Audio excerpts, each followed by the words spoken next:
Hello dear students, আমার যে mathematical magic বই থেকে আনা যে ম্যাথের মক টেস্টে আমাদের ক্লাস চলছিল তার পরবর্তী পার্ট নিয়ে চলে এসেছি। আমার স্মার্ট গ্যালাক্সি কোচিং সেন্টারের সমস্ত ডিটেলস পিডিএফ এ পেয়ে যাবে। পিডিএফটা পেয়ে যাবে আমাদের টেলিগ্রাম চ্যানেল বা অন্যান্য হোয়াটসঅ্যাপ বা গ্রুপে, যেখানে আমাদের কোচিং অনলাইন অফলাইন সমস্তটা দেওয়া রয়েছে। অনলাইনে নতুন ব্যাচ স্টুডেন্ট শুরু হচ্ছে এসএসসি জিডি। আমার সেখানে ক্লাসটা শুরু হচ্ছে হলো 1 আগস্ট থেকে, এখন ভর্তি চলছে। এই নাম্বারে যোগাযোগ করো। আর ডব্লিউবিসিএস এর নতুন ব্যাচ শুরু হচ্ছে 1 তারিখ থেকে। অবশ্যই সেখানে জয়েন করতে পারো, যেটা করলে আমাদের ডব্লিউবিএসএসসি বলো, আমাদের ডিফেন্স বলো, রেলওয়েজ বলো, এমনি তো সমস্ত হয়ে যাবে। বাকি সমস্ত ব্যাচেস অবশ্যই অ্যাভেলেবেল আছে, বা যে কোনো অনলাইন ব্যাচেস এর জন্য তোমরা এই নাম্বারে যোগাযোগ করতে পারো। তো প্র্যাকটিস সেট নাম্বার আমাদের 8 আমরা শুরু করছি। সেখানকার যে প্রথম প্রশ্ন আমাদের সামনে কি আছে দেখে নাও। কি বলেছে প্রথম প্রশ্নটা? বলেছে 5 সেমি ব্যাসার্ধের একটি বৃত্তের জ্যায়ের দৈর্ঘ্য কত হবে যা কেন্দ্র থেকে তোমাদের হচ্ছে 3 সেন্টিমিটার দূরে অবস্থিত। ঠিক আছে, তো ডিয়ার স্টুডেন্টস, এই অঙ্কটা আমাদের আগের পিডিএফ থেকেই আনা। ঠিক আছে, এটা আমাদের একটু চেঞ্জ করতে হবে। অঙ্কটা চেঞ্জের কোনো প্রয়োজন নেই। আমি এই অঙ্কটা কেবল মনে পড়লো এই অঙ্কটা দেওয়া রয়েছে। এর আগের দিন অঙ্কটা অনেকে বুঝতে পারেনি, সেই কারণে এই অঙ্কটা দেওয়া হয়েছে। যাই হোক, তো এখানে আমাদের অঙ্কটা যেটা আছে আমি তোমাদের নিয়মটা বলে দিই। যদি কোনো বৃত্তের ব্যাসার্ধ দেওয়া থাকে এবং তার থেকে যে দূরত্বের কত দূরত্বে যেটা আছে সেটা কত দূরত্ব অবস্থা, সেটা যদি বের করার নিয়ম আমাকে বের করতে হয়, তাহলে পার্ট পার্ট করে আমার এক একটা বের করতে হয়। সেটা নিয়মটা কি আছে, যে আমার বৃত্তের ব্যাসার্ধটা রয়েছে সেটা স্কোয়ার, প্লাস যে আমার এখানে ইয়েটা রয়েছে তোমার হলো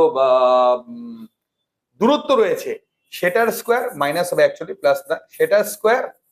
ঠিক আছে, এটা যদি করে নিই আমরা, করে এটা যদি গোটাটা আমরা রুট ওভার করে দিই, তাহলে আমাদের এই একটা করে পার্ট আমাদের বেরিয়ে আসবে। তাহলে আমাদের এখানে কত হচ্ছে 25 মাইনাস 9 ইকুয়াল টু কত হচ্ছে 16। তো 16 রুট ওভার করলে কত হবে আমার এখানে 4। তাহলে এক একটা পার্ট কত হচ্ছে 4, তার মানে এই পার্টটা আমাদের 4 হবে। তো 4 4 আমার কত হবে 8 সেন্টিমিটার হবে আমার এখানকার হলো রাইট অ্যান্সার। ঠিক আছে, বেসিক অঙ্ক আমাদের বৃত্তের যে চ্যাপ্টার রয়েছে আমার ম্যাথমেটিক্যাল ম্যাজিক বইটাতে, সেখানে তোমরা ইজিলি এটা পেয়ে যাবে। ফ্লিপকার্ট, অ্যামাজন, মিশোতে আমাদের বুকটা আমাদের অ্যাভেলেবেল রয়েছে। বাট আমাদের অফলাইন বলো, অনলাইন ব্যাচেসে বলো, আমাদের কিন্তু ক্লাসগুলোতে এগুলো অল টাইম এগুলো কভার করানোই হয়। তোমরা সেটা ইজিলি দেখে নিতে পারবে। পরবর্তী আমাদের পরিমিতির যে অঙ্কটা রয়েছে সেখানে কি বলেছে অঙ্কটা দেখে নাও। এই অঙ্কটা আমাদের বই থেকে আনা। বলেছি যদি একটি সমান্তরাল চতুর্ভুজের একটি কোণ তার সন্নিহিত কোণের 2/3 হয়, তাহলে তার ক্ষুদ্রতম কোণের পরিমাপ কত? তো ধরে নিচ্ছি এটা একটা চতুর্ভুজ আছে। ঠিক আছে, বলেছে তার একটি কোণ তার সন্নিহিত কোণের 2/3। তাহলে আমরা একটা জিনিস খুব ভালো করেই জানি, যদি আমি একটা সমান্তরাল চতুর্ভুজ ধরি, ঠিক আছে, তার যদি এক একটা কোণ, সাপোজ ধরে নিচ্ছি আমি এই কোণটা 2, এই কোণটা তাহলে 2 হচ্ছে, এটা 3, তাহলে আমার এটাও 3 হবে। তাহলে আমার টোটাল কত আছে 3 3 6 4 10, টোটাল হচ্ছে 10 ডিগ্রি। কিন্তু বাস্তবে আমার চারটা কোণের সমষ্টি কত হয়? সবসময় হয় চতুর্ভুজের চারটা কোণের সমষ্টি হচ্ছে 360 ডিগ্রি। তাহলে যদি 360 ডিগ্রি হয়, তাহলে 10 মানে আমার 360, তাহলে 1 মানে কত হবে আমার 36। তাহলে আমার যে ছোট বাহুটা হবে, তাহলে 1 মানে যদি আমার 36 হয়, তাহলে আমার 2 মানে কত হবে 36 দুগুণ 72। যদি বলে ছোট কোণটা কত হবে, তাহলে রাইট অ্যান্সার হবে 72 ডিগ্রি। যদি বলতে বড় কোণটা কত হবে, তাহলে 336 সঙ্গে 108, 108 ডিগ্রি হতো আমার এখানকার রাইট অ্যান্সার। তো যাই হোক, অপশন বি এই অঙ্কের আমার এখানে হবে হচ্ছে সঠিক উত্তর। ঠিক আছে, বেসিক নিয়মগুলো স্টুডেন্ট জেনে রাখলে আমাদের এই অঙ্কগুলো না রেলওয়েজ এ খুব এসে থাকে। স্টাফ সিলেকশন বলো, রেলওয়েজ বলো, এগুলোতে ভেরি ইম্পর্টেন্ট। স্টেট লেভেলের এক্সামেও কিন্তু দিন দিন পরিমিতির সময় কিন্তু ভীষণই ভাবে বাড়ছে।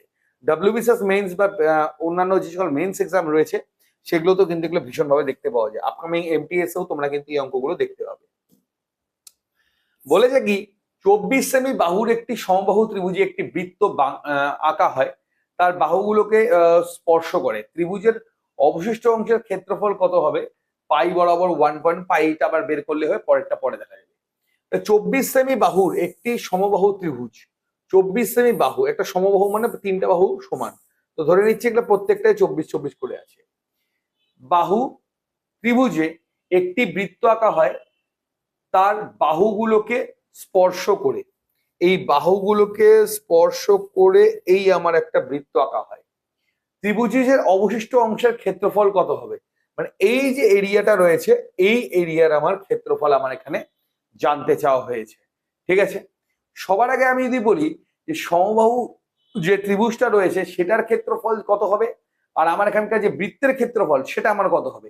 এই দুটোকে যদি আমি মাইনাস করে দিই তাহলে কিন্তু এই যে বাকি এরিয়াটা পড়ে থাকলো, এই বাকি এরিয়াটা কিন্তু আমাদের ইজিলি বেরিয়ে আসবে। তো সবার আগে আমাকে জানতে হবে যে আমার সমবাহু ত্রিভুজের ক্ষেত্রফলের সূত্র কি। যদি বলা হয় সমবাহু ত্রিভুজের ক্ষেত্রফলের সূত্র, সেটা হলো √3/4 ইন্টু বাহু স্কোয়ার। তাহলে এখানে কি হচ্ছে, √3/4 ইন্টু বাহু স্কোয়ার বলতে কত হচ্ছে 24 গুণন 24। হ্যাঁ, এগুলো পরে আমরা কমপ্লিট করবো, আপাতত খালি করে রেখে দিচ্ছি, ঠিক আছে। তাহলে √3 ইন্টু 6 ইন্টু 24, এটা হলো সমবাহু ত্রিভুজের ক্ষেত্রফল। এবার আমাকে এই ইয়েটা বের করতে হবে, বৃত্তের ক্ষেত্রফল। বৃত্তের ক্ষেত্রফল বের করতে গেলে সবার আগে আমার লাগবে এর যে এই যে মাঝখান দিয়ে যদি কাটি, এর যে ব্যাসার্ধটা রয়েছে ব্যাসার্ধটা আমাকে বের করতে হবে। তো ব্যাসার্ধটা বের করার সূত্র হচ্ছে সমবাহু ত্রিভুজের প্রত্যেকটা বাহু বলি না কত ডিগ্রি হচ্ছে 60 ডিগ্রি করে, কারণ তিনটে কোণই সমান 60 ডিগ্রি করেই হবে। তাহলে আমার সেই ক্ষেত্রে কত হবে, √3/4 ইন্টু সরি √3/4 তো প্রয়োজন নেই আমার, এখানে বাহু তো দেওয়া আছে, ঠিক আছে। বাহু গুণন sin 60, এটা হলে আমার তিনটে বাহুর মোট ব্যাসার্ধের যোগফল বেরিয়ে আসবে, ঠিক আছে। তাহলে এখানে বাহু টোটাল বাহু কত আছে 24, ঠিক আছে। একটা করে যদি প্রত্যেক টোটাল বাহু মানে সরি একটা বাহু কত আছে 24, sin 60 মান হচ্ছে আমার কত হলো √3/2, ঠিক আছে, √3/2। তাহলে এখানে মোট আমার ব্যাসার্ধের যে যোগফল যদি বলি তাহলে কত হচ্ছে 12√3।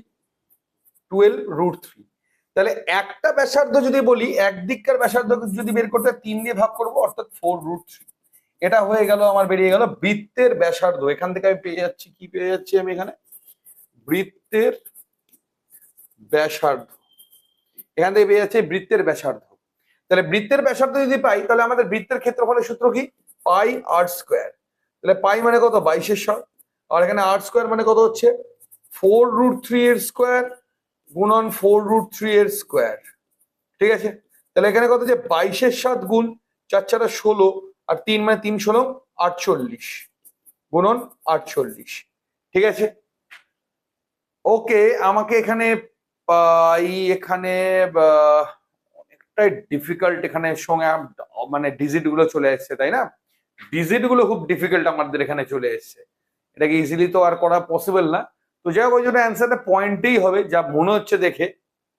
একটা তো স্টুডেন্টস আমি দেখতে পাচ্ছি এখানে ছোট্ট একটা মিস্টেক করে ফেলেছি, পাই আর স্কোয়ার আমি দুটো আর ধরে নিয়েছি, তো হ্যাঁ একটা 48 হবে, ঠিক আছে, ওটা নিয়ে কোনো সমস্যা নেই, একটা 48 হবে। তাহলে আমার এটা যদি আমি এখানে করি তাহলে তো অনেকটাই বড় হয়ে যাচ্ছে এখানে। তো বাই দ্য ওয়ে যাই হোক, করতেই হবে, কিছু করার নেই। তো আমার এখানে যে ত্রিভুজটা আছে সমবাহু ত্রিভুজ, সমবাহু ত্রিভুজের যেটা রয়েছে আমার ওখানে √3 এর ভ্যালু তো আমার ওখানে দেওয়া নেই, 3 এর ভ্যালু দেওয়া আছে। আর এখানে হলো 22/48/7, এটা আমার এখানে দেওয়া আছে। তো আলটিমেটলি এটা কোনো শর্টকাট তো এই মুহূর্তে স্টুডেন্টস মাথায়ও আসছে না। এটা একটা হতে পারে যে আমাকে তাহলে ফটাফট করে নিতে হবে, এটা আমাদের হচ্ছে 150 গেল মানে 158 আর 100 249 4 তাহলে আমার এটা গুণ ইয়ে করলে হচ্ছে 150 পয়েন্ট সামথিং, ওই 150.5 মতো হবে। আর এটা মোটামুটি ধরে রাখো যদি আমি বলি তাহলে প্রায় 249 পয়েন্ট সামথিং কিছু একটা হবে, ঠিক আছে, 249 পয়েন্ট সামথিং কিছু একটা হবে, ঠিক আছে। ওই যদি আমি বিয়োগ করি তাহলে এই মোটামুটি প্রায় ওই 98.66 এরকম সামথিং কিছু একটা আসবে। এর ক্লোজ যদি বলি সেটা হচ্ছে অপশন এ আছে। যেটা আমি বলি দেখো অপশন একটাতেই পয়েন্ট আছে, তো এমনি তো দেখে এটা গেস করে করতে পারে, এত বড় গুণ করে এত বড় করলে তো স্টুডেন্টস প্রচুর সময় লেগে যাবে, তো ডেফিনেট ব্যাপার, তুমি তো করাও পসিবল না। এটা তোমাদের এইভাবে করলে সব থেকে তাড়াতাড়ি অপশন টেস্টটাকে লাস্টে কাজে লাগাবো, অপশন তো বাবা দেওয়াই আছে, অসুবিধার কোনো ব্যাপার নেই, ঠিক আছে। এইভাবে পরিমিতির অঙ্কগুলো তো কিছু কিছু অঙ্ক তোমাদের লেন্দিয়ারও হতে পারে, কিছু কিছু অঙ্ক তাড়াতাড়িও হতে পারে, যেরকম থাকবে সেই অনুযায়ী আমাদের করতে হবে। বলেছে পরবর্তী অঙ্কে একটি জমির দুটি বাহু, একটা হলো 32 মিটার, একটা হলো আমাদের হচ্ছে 24 মিটার, এবং তাদের মধ্যবর্তী একটি কোণ একটি নিখুঁত সমকোণ। দুটি জমির দুটি বাহু 32 মিটার এবং 24 মিটার এবং তাদের সমদ্বিবাহু, তাই না, 32 মিটার আর 24 মিটার। এবং তাদের মধ্যবর্তী কোণটি একটি নিখুঁত সমকোণ। তাদের মধ্যবর্তী কোণটি একটি নিখুঁত সমকোণ, মানে আমাদের হচ্ছে 90 ডিগ্রি। ঠিক আছে, অন্য দুটি বাহুর প্রতিটি 25 মিটার এবং অন্য তিনটি কোণ সমকোণ নয়। অন্য দুটি বাহুর প্রতিটি 25 মিটার এবং অন্য তিনটি কোণ সমকোণ নয়। জমির ক্ষেত্রফল কত? একটি জমির দুটি বাহু, অন্য দুটি বাহু প্রতিটি 25 মিটার। কিন্তু এখানে তো একটা জমি বলছে স্টুডেন্টস। স্টুডেন্টস এখানে আমার একটু গন্ডগোল হয়েছে। প্রথম যে ছবিটা হয়েছে ছবিটাই এটা গন্ডগোল করেছি। দেখো ছবিটা এটা না, এটা প্রথম দুটি বাহু, অ্যাকচুয়ালি এখানে দুটো জমি আছে। একটি জমি মানে দুটো পার্ট আছে। হ্যাঁ, আচ্ছা আমি তোমাদেরকে এটা একটু ক্লিয়ার করে দিই। ধরে নাও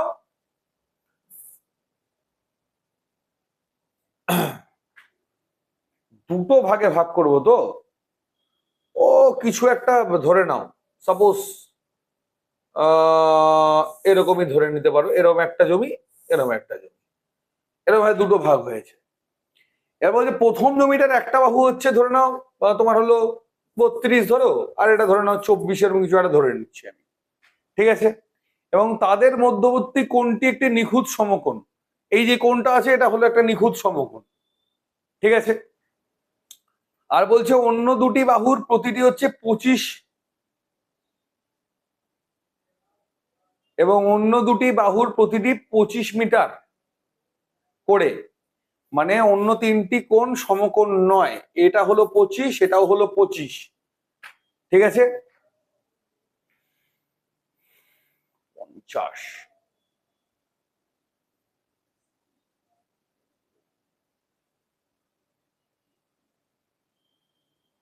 না, লম্বটাই আমাকে ধরতে হবে। ঠিক আছে, তো তোমার এটাকে 24 ধরলে আসবে না, তোমার এটাকে হলো এটাকে 24 ধরছি। হ্যাঁ, এটা 90 ডিগ্রি, তো এটা এমনি তো হচ্ছে না 90 ডিগ্রি, এটা হচ্ছে একটা কোণ সমকোণ, যেহেতু বলছি এটা 90 ডিগ্রি হচ্ছে। তো এই বাহুটা আমাকে সবার আগে বের করে নিতে হবে। ঠিক আছে, এই অঙ্কে এই বাহুটা আমাকে সবার আগে বের করে নিতে হবে। তাহলে আমার কি হচ্ছে দেখো, এখানে যদি বলি তাহলে আমার এখানে লম্বটা বের করতে হবে। তো লম্ব বের করার সূত্র কি? অতিভুজের স্কোয়ার মাইনাস হচ্ছে তোমার ভূমি স্কোয়ার, এটা রুট ওভার। ঠিক আছে, অতিভুজের স্কোয়ার মাইনাস ভূমি স্কোয়ার এর রুট ওভার, এটা করলে আমার এখানে বেরিয়ে আসবে। তাহলে আমার এখানে টোটাল কত হচ্ছে? একবারেই করে নিচ্ছে এটা 1600। তাহলে হচ্ছে 1600 রুট ওভার, তাহলে কত হচ্ছে 40। তাহলে এই যে বাহুটা আছে এই বাহুটা কত হবে আমার এখানে 40 মিটার বা সামথিং। হ্যাঁ, মিটারে আছে তো 40।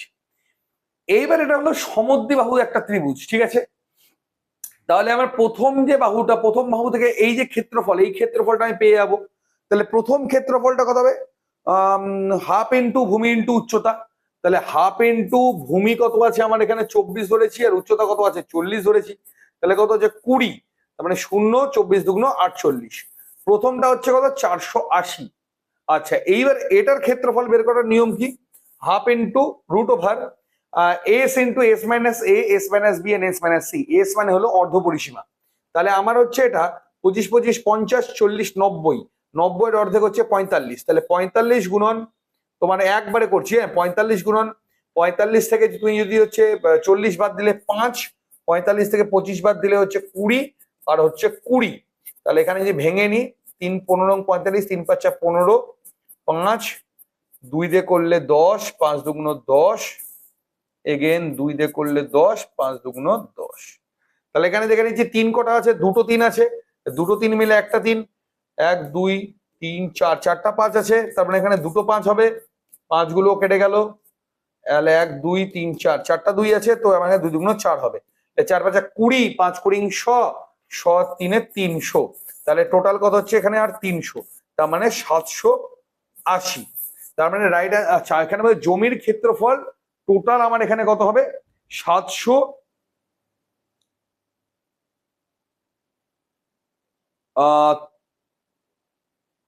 স্টুডেন্টস এখানে একটা ছোট্ট মিস্টেক করেছি আমি।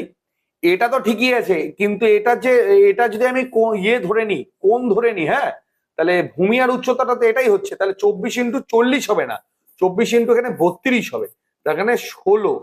যদি 16 হয় তাহলে আমার এখানে কত হচ্ছে, তাহলে তোমার হলো 4 × 64 হলো 6, 16×2 = 384। 384 আর 300 কত হচ্ছে 684 স্কোয়ার মিটার, অর্থাৎ রাইট অ্যান্সার 684 আছে। অপশন ডি 684 হবে আমার এখানকার হলো সঠিক উত্তর। এই আর না 40টা তো ধরা যাবে না, 40টা তো অতিভুজের কাজ করছে।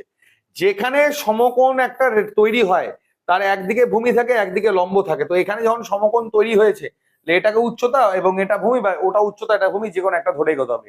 নিয়মটা হচ্ছে হাফ ইন্টু ভূমি ইন্টু উচ্চতা, সেই কারণে 40 ধরলে আমার অ্যান্সারটা আসবে না, 32 এবং 24 ধরে আমাকে অ্যান্সারটা আনতে হবে।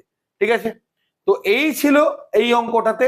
একটু লেন্দি অঙ্ক আছে, বাট অঙ্কটা করতে হবে, ইন্টারেস্টিং ছিল কিন্তু স্টুডেন্টস অঙ্কটা। ঠিক আছে, ওকে, পরবর্তী প্রশ্নে গিয়ে যাবো। 5 নম্বর প্রশ্নটা কি আছে দেখে নাও।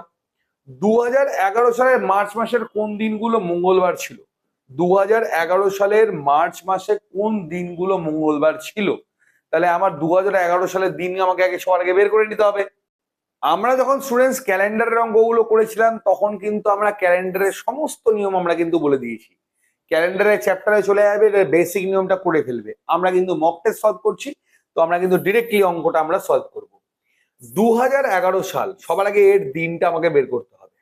2011 সাল মানে 2000 অব্দি আমাদের দিন সংখ্যা হয় 0। তো 2000-এর পরে আমার কত আছে, আমার হলো 11 বছর। ওকে, 2000-এর পরে আছে আমার কত হচ্ছে 11 বছর। তো স্বাভাবিকভাবেই আমরা কি করব, এই 11 বছরের যে হিসেবটা আছে এই 11 বছরের আগের বছরের টোটাল আমরা হিসেবটা আনবো। মানে 11 নম্বর বছরে তো মার্চ অব্দি আছে, তার আগে তো নেই। তাহলে টোটাল হচ্ছে এর থেকে 1 বছর যদি বলি কত হচ্ছে 10 বছর। এই 10 বছরের স্বাভাবিকভাবে কি হয়, দুটো লিপ ইয়ার পড়বে 4 বছর অন্তর অন্তর। তাহলে 4 বছর অন্তর অন্তর দুটো লিপ ইয়ার পড়বে, আর নর্মাল বছর পড়বে হচ্ছে 8টা পড়বে। নর্মাল বছর পার হয়ে গেছে, আর দুটো আমার কি পড়েছে, দুটো আমার এখানে লিপ ইয়ার পড়েছে। এইবার আচ্ছা, যদি আমার এখানে দুটো লিপ ইয়ার পড়ে তাহলে তাহলে দুটো লিপ ইয়ারে বাড়তি আমার টোটাল দিন কত হবে, যেটাকে আমরা 2 দিয়ে গুণ করতে হয়। আর নর্মাল ইয়ার তো আমাদের 1 দিয়ে গুণ হয়। তাহলে এখানে কত হচ্ছে 4 দিন, এখানে কত হচ্ছে 8 দিন। ঠিক আছে, এখানে হলো 4 দিন, এখানে হলো আমার 8 দিন। তো টোটাল আমার কত দিন হচ্ছে 12 দিন। 7 দিন পর পর দিন আমার একই আসতে থাকে। তাহলে যদি এখান থেকে আমি 7 বাদ দিই, তাহলে অতিরিক্ত যে দিন যেটা আমাকে বের করতে হয় ক্যালেন্ডার বের করতে গেলে, সেটা আমার কয়দিন হচ্ছে, সেটা আমার হলো 5 দিন। সেটা আমার হবে হচ্ছে হলো 5 দিন। এবার আসছে আমার জানুয়ারি, ফেব্রুয়ারি আর মার্চ মাস। তাহলে মার্চ মাস অব্দি আমরা হিসেব করব। জানুয়ারি মাস 31 দিনে, ফেব্রুয়ারি তো এটা 2011 সাল লিপ ইয়ার কিছুই না, তো 28 দিন, আর মার্চের 1 তারিখ অব্দি ধরি আমি, একদিন ধরি আমি। তাহলে আমার এখানে কত হচ্ছে 30, 2 2 30, মানে 30 30 60, 60 ডেজ। এই তিনটে আমি যখন যোগ করব তখন আমার কত বেরোচ্ছে, আমার 60 ডেজ বেরোচ্ছে। ঠিক আছে, তাহলে 60 যদি হয় তাহলে এটাকে 7 দিয়ে যদি আমি ভাগ করি তাহলে অতিরিক্ত দিনটা বেরিয়ে যাবে। 7 দিয়ে ভাগ করে কত হবে, 27 56, হাতে থাকলে কত 4, মানে বাড়তি দিন আমার কতগুলো হচ্ছে 4 দিন। বাড়তি দিন হচ্ছে আমার 4 দিন। ঠিক আছে, তাহলে ওদিকে আমার বাড়তি দিন কতগুলো বেরোলো 5 দিন, এখানে বেরোলো আমার হচ্ছে 4 দিন। তাহলে মোট যদি আমি অতিরিক্ত দিন বলি তাহলে আমার এখানে ছিল 0 ডেজ, এখানে ছিল 5 দিন, আর এখানে ছিল 4 দিন। তাহলে মোট আমার অতিরিক্ত দিন আমার কত হচ্ছে 9 দিন। তাহলে আমার দিন বের করার স্টুডেন্টস নিয়ম কি, দিন বের করার নিয়ম হচ্ছে 7-এর পরে অতিরিক্ত দিনগুলো কাউন্ট হতে থাকে। তাহলে 7-এর পরে আমার কয়দিন হচ্ছে, আর 2 দিন, 9 দিন আমার অতিরিক্ত দিন হচ্ছে। তো 7-এর পরে কয়দিন কাউন্ট হবে, আমার 2 দিন। তাহলে 2 দিন মানে কি আছে, সোমবার থেকে আমাদের শুরু হয়। 1 নাম্বার দিন হচ্ছে সোমবার, 2 নাম্বার দিন হচ্ছে মঙ্গলবার। তার মানে কি, প্রথম যে দিনটা আমাদের শুরু হচ্ছে সেটাই হচ্ছে মঙ্গলবার থেকে শুরু হবে। এই দিন থেকে আমাদের ডেটটা কিন্তু, যে ফার্স্ট মার্চে যে হিসাবটা আমরা ধরলাম 1 তারিখ, 1 মার্চ, ওটা আমার এক্সট্রা 2 নাম্বার ডেতে গিয়ে মিলবে। মানে সোমবার হচ্ছে 1, মঙ্গলবার হচ্ছে 2, তাহলে 1-এ গিয়ে আমার শুরু হচ্ছে আমার মঙ্গলবার। তাহলে মঙ্গলবার হচ্ছে 1 তারিখ হবে। তাহলে ওই মার্চ মাসে কতগুলো আমাদের দিন রয়েছে মঙ্গলবার, 1 তারিখ হবে, 8 তারিখ হবে, 15 তারিখ হবে, 22 তারিখ হবে, আর 29 তারিখ হবে। তো রাইট অ্যান্সার কি হবে, মানে অপশন সি হলো রাইট অ্যান্সার। স্টুডেন্টস এই অঙ্কটা করতে গেলে ক্যালেন্ডারের যে নিয়মটা রয়েছে, আমি ক্যালেন্ডারের চ্যাপ্টার যেটা আমি করিয়েছি সেই চ্যাপ্টারটা কিন্তু দেখে নেবে, প্লে লিস্টে আমাদের দেওয়া রয়েছে। ক্যালেন্ডারটা যদি তুমি বুঝে যাও তাহলে কোন কোন ডের জন্য কোন কোন তোমাদের পয়েন্ট আছে, বা কোড আছে, কোন কোন মাসের জন্য কোন কোন কোড আছে, কোন কোন বছরের জন্য কোন কোন কোড আছে, কিভাবে আমাদের হিসাবটা হয়, সম্পূর্ণ বিষয়টা কিন্তু তোমাদের একদম জলের মতো ক্লিয়ার হয়ে যাবে। ওকে, তো এই ছিল অঙ্কটা। তো এর রাইট অ্যান্সার অপশন সি। এগুলো আমরা রেগুলার বেসিসে আমাদের কোচিং বলো, আমাদের অনলাইন ব্যাচেও বলে, এগুলো সবসময় আমরা করিয়ে থাকি। তো ঠিকঠাক প্রিপারেশনের জন্য, আরো বেটার প্রিপারেশনের জন্য আমাদের এই নাম্বারে কন্ট্যাক্ট করো, করে আমাদের কিন্তু আরো যে সকল ফ্যাসিলিটিস গুলো রয়েছে সেটা তোমরা অবশ্যই নিতে পারো। এবং আমাদের বইয়ের মধ্যে থেকে এগুলো কিন্তু প্রত্যেকটা অঙ্কই দেওয়া রয়েছে। ঠিক আছে, তো আমাদের পরবর্তী অঙ্কটা কি রয়েছে? পরবর্তী অঙ্ক রয়েছে আমাদের যে সুদের অঙ্ক, যেটা কিন্তু প্রত্যেক বছর পরীক্ষায় একটা না একটা আসেই আসে। তো অঙ্কটা আমাদের কি আছে? এই অঙ্কটা হলো আমাদের 2 বছরের পার্থক্য। আমাদের দু রকমের পরীক্ষায় প্রশ্ন এসে থাকে সুদের পার্থক্যের উপরে। একটা রয়েছে আমাদের 2 বছরের পার্থক্য, একটা আছে হলো আমাদের হচ্ছে 3 বছরের পার্থক্য। 2 বছরের যদি আমি পার্থক্য বলি, সেটার সূত্র হলো D equal to P R square by 10,000। D equal to P R square by 10,000। ঠিক আছে, তো এইবার হলো তোমার, এইবার এখানে আমাদের ডি ইকুয়াল টু কি? ডি ইকুয়াল টু হলো এই যে সুদের পার্থক্য, যে সরল সুদ এবং চক্রবৃদ্ধি সুদটা বলেছে, এই সুদের পার্থক্যটা হচ্ছে আমার ডি, অর্থাৎ ডিফারেন্সটা। পি মানে হচ্ছে প্রিন্সিপাল, এক কথা যদি বলি আসল। আসলটা কত হবে? প্রিন্সিপালটা যেটা আছে এখানে আই থিঙ্ক বের করতে বলেছে, তো বের করতে হবে। আর মানে হলো বাৎসরিক সুদের হার, মানে 1 বছরের সুদের হার কত আছে সেটা আমাকে বের করতে হবে। এবং 10,000 তো আমাদের কমন। তো এখানে ডিফারেন্স কত আছে? 42 টাকা। সুদের আসলটা বের করতে হবে, সুদের হার মানে এখানে দেওয়াই আছে 5% হারে, মানে 5 গুণ 5 এবং নিচে চলে আসলো 10,000। তাহলে স্টুডেন্টস দেখতেই পাচ্ছ, যদি শর্টকাট আমরা অ্যাপ্লাইটা করে থাকি তাহলে কত তাড়াতাড়ি আমাদের অঙ্কটা হয়। ঠিক আছে, তাহলে আমার এখানে কত হচ্ছে? 5 দিয়ে কাটলে 2, 5 দিয়ে কাটলে কত হচ্ছে? 4। তাহলে কত? 400, আর এখানে কত? 42।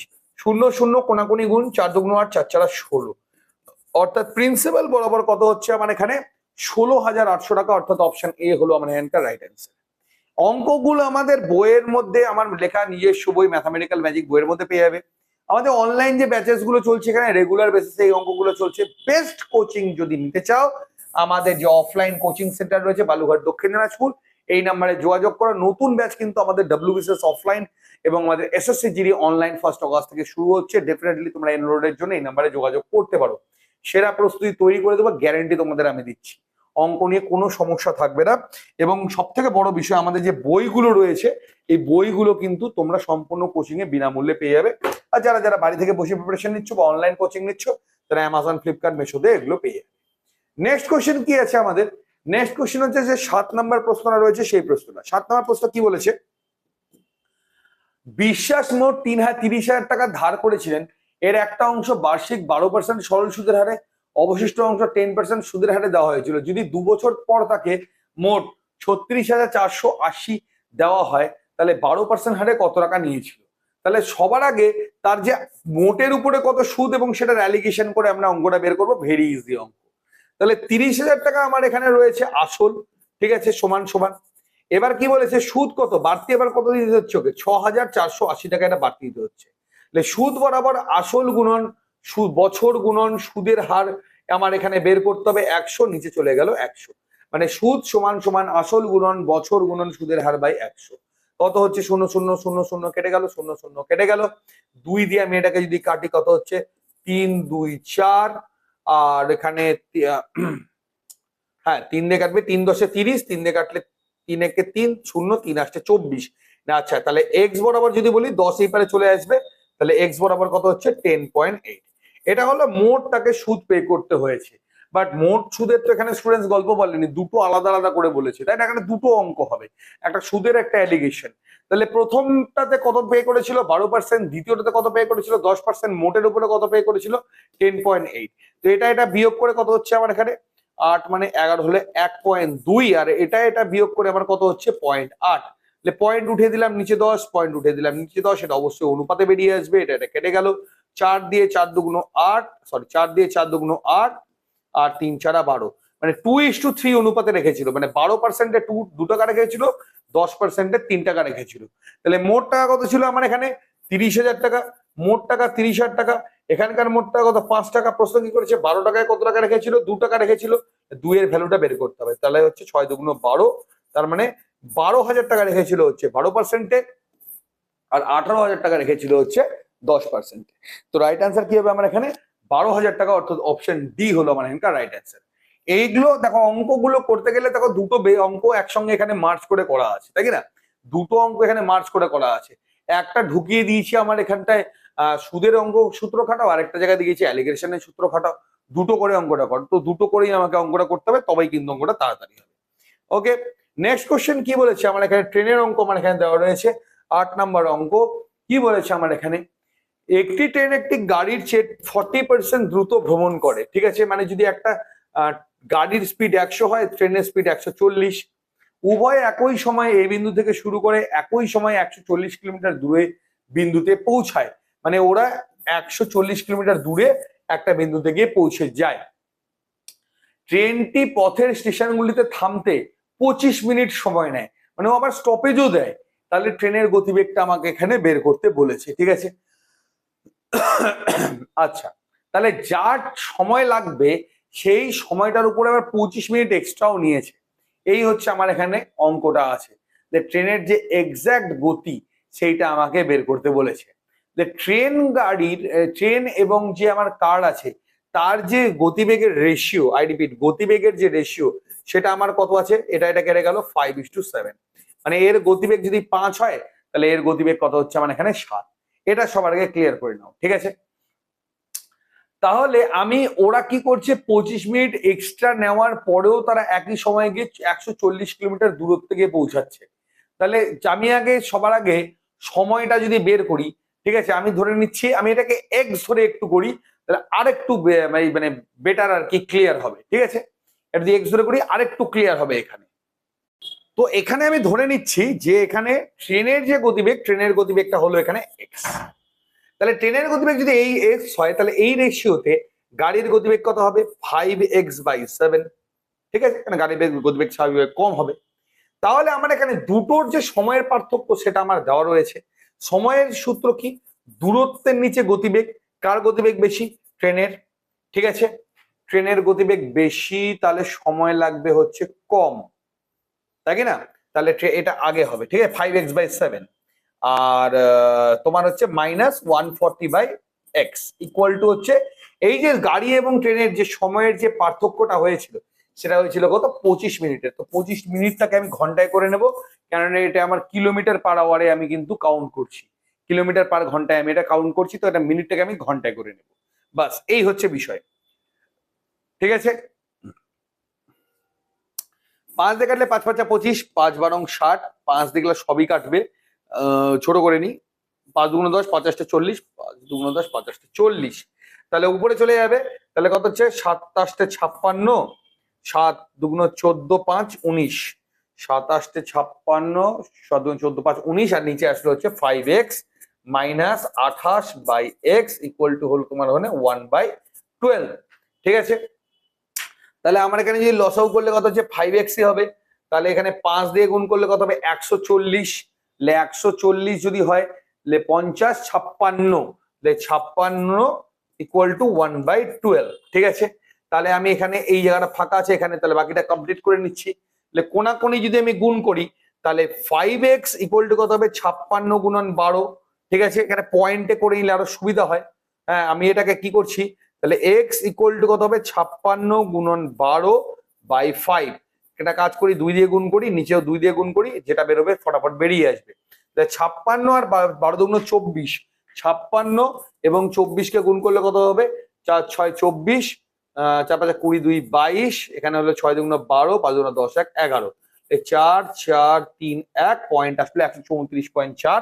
তাহলে এক্স বরাবর কত হবে? 134.4 হবে এখানকার রাইট অ্যান্সার। তো অপশন সি হলো এখানকার হলো সঠিক উত্তর, ঠিক আছে? তো এই ছিল আমার করণীয় স্টুডেন্টস অঙ্ক। এবার তোমাদের হচ্ছে চলে আসবে আমাদের হোমওয়ার্ক। প্রথম হোমওয়ার্কটা আমাদের কি আছে? দুটি ট্রেনের গতি 6:7 অনুপাতে দ্বিতীয় ট্রেনটি 4 ঘন্টায় 364 কিলোমিটার যায়, তাই প্রথম ট্রেনটির গতিবেগ কত হবে? এটা হলো আমাদের আজকের ফার্স্ট হোমওয়ার্ক, ঠিক আছে? এবং এর অপশন রয়েছে 60 kilometre per hour, 72 kilometre per hour, 78 kilometre per hour, না আমার হলো 84 কিলোমিটার/আওয়ার, ঠিক আছে। আর আমাদের সেকেন্ড যে হোমওয়ার্কটা আছে সেটা আমাদের আজকের লাস্ট অঙ্ক যেটা ছিল, যদি একজন লোক একদিন একটা কাজ শেষ করতে পারে তাহলে 5 জন লোক উক্ত কাজের 5 গুণ কত সময় শেষ করবে। এটা হলো আমাদের হচ্ছে সেকেন্ড হোমওয়ার্ক। অপশনস কি কি রয়েছে আমাদের, 25 দিন, 1 দিন, 5 দিন না 10 দিন, ঠিক আছে। তো আমাদের রাইট অ্যান্সার কোনটা হবে সেটা তোমরা আমাকে অবশ্যই কমেন্ট সেকশনে জানাবে। আমাদের বইয়ের মধ্যে অঙ্কগুলো দেওয়া আছে, যারা কোচিং এ আমাদের ক্লাস করছে সেগুলো তো করা কমপ্লিট। তো এই ছিল আজকের আমাদের স্টুডেন্টস অঙ্ক। কেমন লাগলো অবশ্যই জানাবে, ভালো লাগলে ভিডিওগুলো অ্যাজ ইউজুয়াল শেয়ার করবে এবং কোনো যদি মন্তব্য থাকবে কমেন্টে কিন্তু অবশ্যই জানাবে। তো ডিয়ার, আজকের মতো আমাদের ক্লাসটা এতটাই। নেক্সট ক্লাসে দেখা হচ্ছে তোমাদের সাথে কালকে বা সেম টাইমে। অবশ্যই কোনো রকম রিকোয়ারমেন্ট থাকলে এই নাম্বারে যোগাযোগ করে নিও, আর বাকি যা যা প্রয়োজন সবকিছু দেওয়াই রয়েছে। ওকে, তো স্টুডেন্টস আজকের মতো ক্লাসটা এতটাই, পরবর্তী ক্লাসে দেখা হচ্ছে কালকে। তো এখনকার মতো এতটাই, ধন্যবাদ।